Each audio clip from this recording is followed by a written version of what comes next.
Vamos a iniciar con ese tema que serían las fracturas cerradas. Evidentemente se denominan cerradas pues porque existen unas abiertas. Las fracturas cerradas tienen como condición que el hueso pierde su continuidad. Puede fracturarse tanto la estructura ósea, la placa epifisaria o alguna superficie articular que ya sabemos están cubiertas de cartílago. De todas maneras, se considera una fractura y esto, cuando no tiene una comunicación con el exterior, se considera cerrada. Los huesos tienen varias estructuras que los rodean y a su vez los fortalecen, los posicionan y les permiten que hagan toda su función. Una vez que una estructura ósea está sometida a una fuerza que le vaya a generar una fractura, también se va a perjudicar todo lo que lo rodea, y a eso me refiero con músculos, ligamentos, vasos y nervios. Todo eso puede ser un daño colateral cuando se aplica una fuerza directa a un hueso. Puesto que no tienen una estructura sumamente, hay un pequeño grado de elasticidad y les permite doblarse un poquito sin que se rompan. Claro que depende de la longitud del hueso, el estado nutricional del paciente, la edad, y entonces todas esas características determinarán cuánto aguanta cada uno dependiendo de su condición real. Las fuerzas de compresión las denominamos cuando en un sentido vertical se genera una carga que también describimos como axial, es decir, una presión de arriba hacia abajo que somete al hueso a una carga. Esto va a generar una deformación. Dicha deformación va a tener un lado que genera una curva donde se genera una concavidad y ahí se da la compresión, y el lado totalmente opuesto generaría una tensión, un punto en el que se están separando los tejidos, y esa tensión sería la zona de más resistencia, y la de compresión la de menor resistencia. Por lo tanto, durante la flexión de un hueso se tiene poca resistencia y se producen las fracturas. Esas fracturas pueden tener un diferente trazo debido al tipo de carga al que fue sometido, y una presión directa pues nos puede generar fracturas transversales. Una presión con una carga en flexión nos puede hacer fragmentos que tengan un grande arriba, un grande abajo y un tercer fragmento en medio, y la torsión, como la imagen que vemos, que causa una falla de tipo espiral y provoca fracturas con ese trazo. Esas espirales las vemos habitualmente en fémur y en tibia, considerando que una persona esté parada, apoyada sobre su extremidad, y genere un movimiento rotacional que puede ser tanto durante prácticas deportivas como en las actividades de la vida diaria, o simplemente pues, un resbalón. Estas fracturas espirales pues se van complicando más por lo inestable que están. Hay otro tipo de lesiones óseas que se describen con el nombre de avulsiones. La avulsión es cuando se genera una tensión excesiva en el punto donde un tendón o ligamento se une al hueso, y esto es más frecuente en pacientes pediátricos porque tienen más frágiles esas zonas, que casi siempre corresponden a las fisis. Sin embargo, lo vemos también en los adultos, y aquí sí entra en juego que la resistencia de ese ligamento o tendón que estaba insertada en ese específico punto óseo fue mayor a la del hueso. Por eso no se rompió el ligamento, sino se rompió el hueso. Tenemos varios ejemplos, por ejemplo, en la rótula, generalmente en su polo inferior, o en la inserción distal del tendón rotuliano, como se ve en la imagen del centro que tenemos ahí en pantalla, donde podemos visualizar un desprendimiento del tubérculo tibial anterior. En la rótula, como decía, dependiendo de la edad del paciente, puede haber desprendimientos en la zona de la placa epifisaria, o inclusive un poquito más abajo y no siempre el punto de la inserción, perdón, me equivoqué, y a veces es arriba, o sea, en el polo inferior de la rótula también llega a desprenderse a manera de abulsión.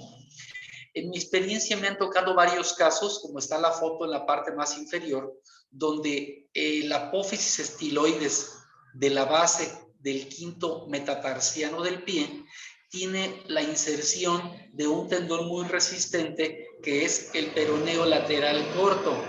Este tendón llega a jalarse con mucha tensión en movimientos de torsión del tobillo, cuando la gente tiene una inversión forzada o una eversión forzada. Bueno, en este caso más bien es la inversión forzada y se genera una tensión importante del peroneo lateral corto. No me ha tocado a mí ver desgarros del tendón del peroneo lateral, más bien la abulsión, como les decía, de la apófisis estiloides de la base del quinto metatarsiano. Y entonces se genera un arrancamiento, una abulsión. Esta, dependiendo de su desplazamiento, pues será quirúrgica o no, pero eso sí ya es otro comentario. Para clasificar las fracturas, determinamos primero la posición, la localización que tiene en cuanto al hueso. Y si hablamos de los huesos largos, pues tendremos que describir la parte más larga del hueso y central, que sería la diáfisis en el caso del fémur, el húmero, radio, cúbito, tibia, peroné. En los extremos tenemos las epífisis y la metáfisis, que es la zona de unión entre la diáfisis y la epífisis. Por supuesto que se sigue ya las caras articulares del hueso y es un tipo de clasificación de fracturas pues un poquito aparte, que son las fracturas articulares. ¿Por qué se clasifican aparte? Pues porque tienen un pronóstico diferente. Una fractura articular amerita de una reducción anatómica lo más precisa posible y su consolidación pues está comprometida, puesto que el cartílago articular tiene muy poca irrigación sanguínea y sus posibilidades de cicatrización o de regeneración son mínimas, de manera que esas fracturas articulares se consideran con un daño mayor, con más posibilidad de secuelas. La extensión de la fractura puede ocurrir de una cortical a otra para convertirse en una completa y puede ser incompleta a lo que luego le llamamos fisuras o grietas en los huesos que no comprometen su forma, que no los desacomodan de su posición original y que en los niños las conocemos como el tallo verde, que se genera un doblez, un abultamiento pequeño, pero no se separan los dos huesos. De acuerdo a su configuración, podríamos tener fracturas con una orientación transversal, oblicua, espiral, multifragmentaria. Oblicuos hay cortas y largos dependiendo el trazo, y todo eso nos va a ir dando un desplazamiento, una estabilidad, un pronóstico también dependiendo de lo que se dañe. Y por supuesto, mientras más fragmentos, entendemos también que el mecanismo fue de más intensidad y lo que decíamos al principio, el daño a las estructuras vecinas también va a ser mayor. La contusión muscular, los probables daños vasculares o neurológicos están presentes siempre en estos casos. Entonces, todos esos factores hay que considerarlos cuando podemos hablar de una fractura y una clasificación en la que tenga pues, complicaciones o no las tenga. De acuerdo a su desplazamiento, las fracturas podríamos clasificarlas en las que sí se desplazaron o no se desplazaron. Algunas de ellas se mueven en un sentido lateral, otras sufren un doblez para hacer una angulación, otras generan una rotación como en el caso del fémur, o cuando diastasadas es, por ejemplo, en la sínfisis del pubis, que ocurre una lesión en el anillo pélvico y la unión, o mejor dicho, la sínfisis del pubis, que tiene una separación ya predeterminada que no es mayor a 3 milímetros, se separa y eso es una diastasis.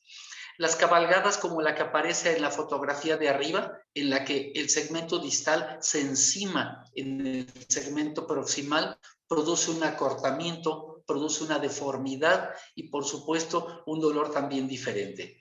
Luego tenemos los tipos de fracturas que se mete un fragmento en otro haciendo una impactación. Eso de alguna manera genera un poco de estabilidad en el segmento y permite que duela menos porque no hay tanto movimiento. Sin embargo, no deja de ser una lesión y no deja de ameritar un tratamiento. Al momento que se genera un traumatismo en un hueso y ocurre una fractura, se van a liberar sustancias que están contenidas en el propio hueso y entonces se va a, junto con el desgarro de los vasos sanguíneos que tenemos en la periferia del hueso, se va a producir un hematoma y a esta pues, le llamamos el hematoma de la fractura porque se originó precisamente por la ruptura. Esta hematoma se va a considerar como el inicio del proceso de consolidación del hueso y muchas veces podríamos describirlo como el pegamento del propio hueso que lo trae dentro y al momento que se rompe se libera y funciona para su propia consolidación. Así, cuando se libera este hematoma, se van a iniciar las fases iniciales de la consolidación del hueso y ocurren varias reacciones de tipo inflamatorio y la confluencia de células generadoras de hueso nuevo que van a empezar a proliferar alrededor del hueso en su pequeña en su delgada capa que lo cubre, denominada periósteo, para formar un callo, a lo que llamamos un callo, que es la mezcla del hueso, esas sustancias osteogénicas y generar la consolidación. Este callo, denominado así, hay uno por dentro del hueso, que es el interno, que podría ser en un tamaño, en una cantidad mucho menor al externo. Por lo tanto, el externo es el que participa de manera más activa para hacer esta consolidación. Sin embargo, no estoy diciendo que el interno no participe, nada más que es todavía mayor el exterior. La consolidación de las fracturas tiene muchas variables que la pueden modificar y sin embargo a veces pensamos que una fractura no ha pegado o que se tardó más que otro paciente si lo pusiéramos en comparación. Alguien dice, oiga, nos fracturamos al mismo tiempo mi vecina y yo, ella anda caminando y yo todavía no puedo caminar, ¿qué está pasando? Pues está muy relacionado con la edad del paciente. Ya sabemos que los niños o los que están en desarrollo tienen una regeneración muy activa, con procesos mucho más rápidos que los que tienen los esqueletos ya maduros o los que tienen ya pacientes de la tercera edad. También es muy importante el sitio donde ocurrió la fractura. El tipo de hueso, si tiene carga, si no lo tiene, si está angulada, si está muy desplazada al principio y hubo que hacer maniobras para devolverle a su lugar. También muchas veces por diferentes cuestiones, a veces de salud y económicas o de capacidad de los centros médicos institucionales públicos, puede demorar el tratamiento de la fractura de un paciente. En estos casos, el paciente va a tener otras características donde ya empezó la consolidación de la fractura y se está interrumpiendo porque nada lo detiene y se sigue moviendo. Cuando ya por fin hacemos un tratamiento, hay que eliminar todo ese primer callo y volver a empezar en el proceso de consolidación. Por eso a veces es más largo porque también empezó más tarde. La irrigación sanguínea de los fragmentos también es determinante. A veces los fragmentos, por el mismo mecanismo de trauma que reciben, se desacomodan tan feo, tan bruscamente, que se desprenden de su periósteo, de su inserción muscular, donde le está proveyendo circulación sanguínea y eso hace que demoren en su consolidación o que definitivamente haya casos en los que no peguen, que ya serían otros temas que veríamos más adelante. Otros casos en cuanto a la irrigación sanguínea está comprometida, también tienen que ver en pacientes con una insuficiencia venosa o arterial, en pacientes fumadores crónicos que tienen un trastorno también de la microcirculación por el tabaco, los pacientes con diabetes o con diabetes descuidada, la diabetes controlada, que van a tener como uno de sus efectos en la microcirculación, pues también van a demorar en cuanto a la consolidación de estas fracturas. Así que consideremos estos tópicos como la edad, la localización, el desplazamiento y la irrigación para pensar en el tiempo promedio que vamos a tener un paciente esperando su consolidación. Esta consolidación también puede considerarse en un promedio de 6 a 8 semanas, aunque en realidad puede tardar mucho más tiempo. En esas 6 a 8 semanas es cuando habitualmente liberamos al paciente de una inmovilización externa rígida, como puede ser una férula o un yeso circular. La idea de quitarlos es devolverle las capacidades funcionales y articulares, aunque no reciba carga. Es decir, evitamos que se quede la articulación con una rigidez que le consiga, que le provoque una limitación después y que retrase su recuperación y su regreso a sus actividades habituales.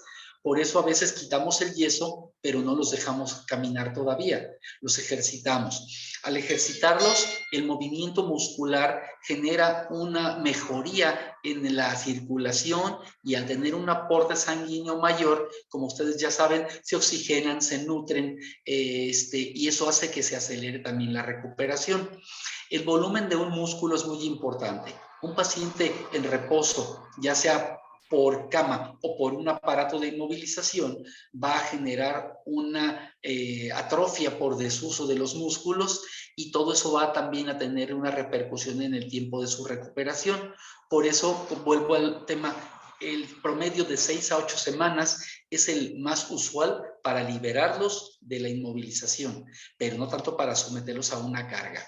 Ahora, si hablamos, por ejemplo, de una clavícula que tiene una carga muy diferente a la de una tibia, si hablamos de un metacarpiano considerado pues que está sin carga, comparado con un fémur, pues de ninguna manera tienen comparación en cuanto a la carga, el uso y las demandas de actividad que van a tener. Por eso hay que ir adecuando a cada caso el tiempo que vaya requiriéndose. Además tenemos otra guía que es la radiografía. Radiológicamente, los pacientes podemos ir viendo su proceso de consolidación y irlo situando cuando tendrán ya la capacidad de resistir la carga. De esa manera, el tiempo de consolidación es muy variable, como pueden ver, y pues es todo un arte estar haciendo estira y afloja para determinar el mejor momento para su recuperación. Los tratamientos son muy variados. Existen las inmovilizaciones sin reducción, es decir, un paciente que se fractura, no se mueve de su lugar, los huesos no se desplazan, podríamos ponerle simplemente un yeso, una férula, algún tipo de aparato de quitar y poner, en el que el paciente puede estar al pendiente del reposo de su extremidad lastimada sin que tenga una complicación. Cuando ocupamos una manipulación para acomodarlo en su lugar, existen las que son cerradas, es decir, no lo operamos, no lo abrimos, movilizamos el hueso para hacer una reducción y llevar a su lugar original los fragmentos del hueso. Es muy común que lo hagamos en las muñecas y el antebrazo, cuando los desplazamientos son pequeños y podemos llegar a una buena reducción que nos permita considerarla ya suficiente. Una vez que está reducida, siempre hay que movilizarla. Existen aparatos que están, que los vamos a fabricar a partir de vendajes con yeso o materiales, pues no tan nuevos, pero sí mucho más nuevos que el yeso, que serían los de fibra de vidrio.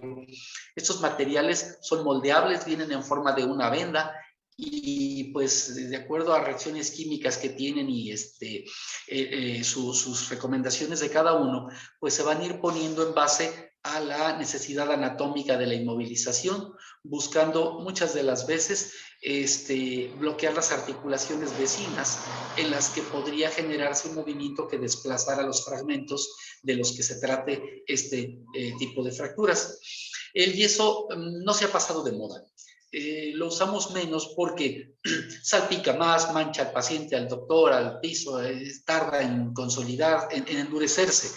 El yeso dura más tiempo su humedad y se puede mover más fácilmente antes de que se endurezca. Ocupa varias vueltas de venda antes de que logremos un grosor que sea resistente. Y en cambio los de fibra de vidrio, bueno, tienen un colorido que además los hace atractivos y mejor tolerados por los pacientes, y la aplicación es mucho más sencilla, más limpia, con menos vendas se obtienen unos resultados con muy buena dureza, y el proceso de fraguado de estos materiales es muy breve, es una cosa de 5 o 10 minutos y ya está el aparato totalmente endurecido. Y pues bueno, igual que lo demás, cuidar el tiempo, retirarlo en su momento e iniciar una rehabilitación. Esto es lo que tendríamos en cuanto a lo que es la reducción cerrada y la inmovilización externa. Ahora hay que ver las fracturas que sí se movieron de su lugar, que sufrieron desplazamientos, torsiones, fragmentaciones y que hubo que llevarlas a su lugar de una forma quirúrgica, es decir, la reducción abierta. Esa pues va a ser obedeciendo principalmente a la anatomía, los abordajes ya preestablecidos para cada región anatómica, en los que activaríamos procesos de tracción y contratracción para llevar a su lugar los fragmentos, reducirlos y fijarlos en el lugar que mejor logremos su recolocación. Para fijarlos hay un sinfín de placas y accesorios que están pues clasificados por clavillos, por placas, por clavos ya centromedulares, fijadores externos, y es muy variado. Eso dependerá pues de lo que la preferencia del médico, el tamaño de la extensión de la lesión, el tamaño del implante que tengamos disponible, y a veces también de los costos de los implantes, dependiendo pues lo que cada paciente pueda o quiera gastarse en el proceso de su atención. Las técnicas de la osteosíntesis y los mecanismos con los que trabajan las placas se han ido modificando mucho al paso de los años.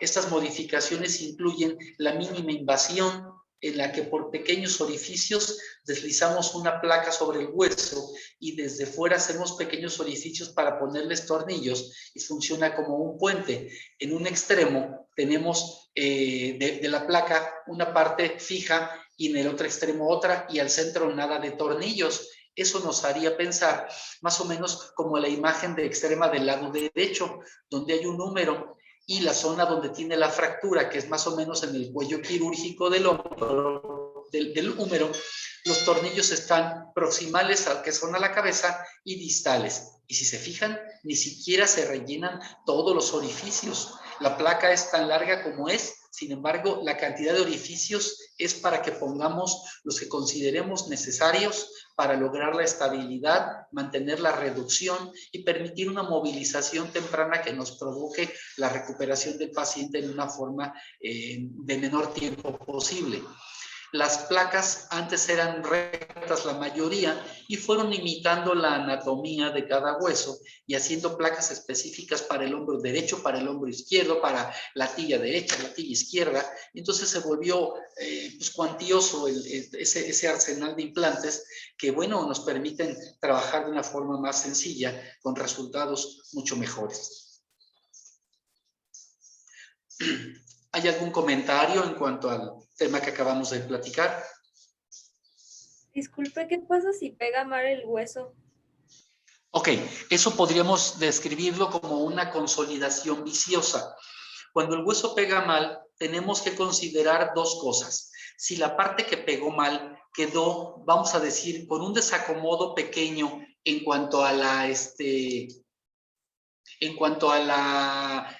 los fragmentos, que no sería muy importante si estamos en su diáfisis, en la parte más larga. Si esa consolidación anómala generó una torsión del hueso, sí tenemos un problema. Si esa consolidación anómala está en una zona articular y provoca que no se pueda mover adecuadamente la extremidad, como pasa con mucha frecuencia en las muñecas, en la articulación radiocarpiana, también hay que corregirla. ¿Cómo la corriges? Como decíamos, ya la naturaleza hizo su trabajo, ya fabricó un callo de hueso, ya lo dejó pegado.